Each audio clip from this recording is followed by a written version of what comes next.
So hello everyone, today I am going to tell you the uses of every. Firstly, we need to know about the meaning of every. So every means each individual, like this.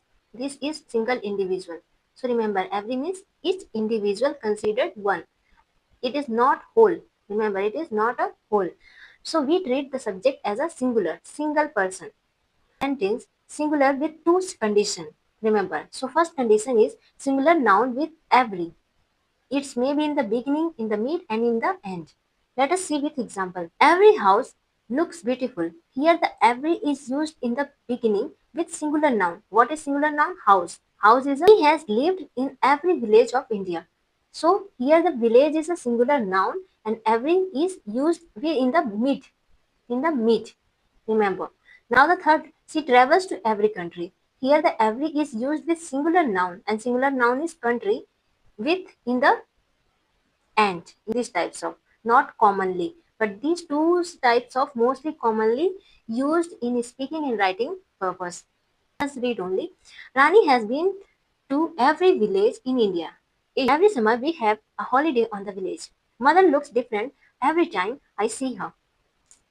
Now, so second condition is that we use a singular verb after every, like in the beginning, in the mid, and in the end. But and is a rarely sentence, but these two are common sentence.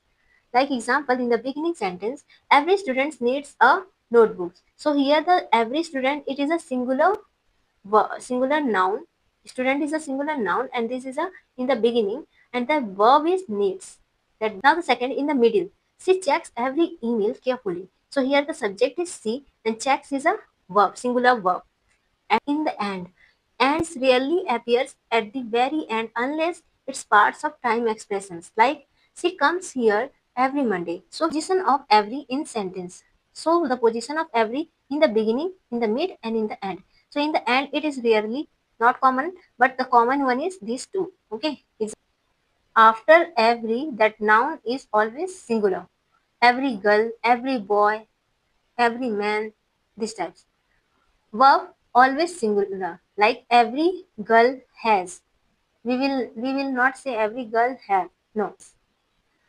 Position in sentence usually in the beginning or mid. I show you the example already.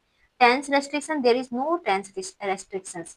So this is a homework for you. These two sentences is the homework for you. Tell me what is the word is noun here and what is the word is verb here in these two examples.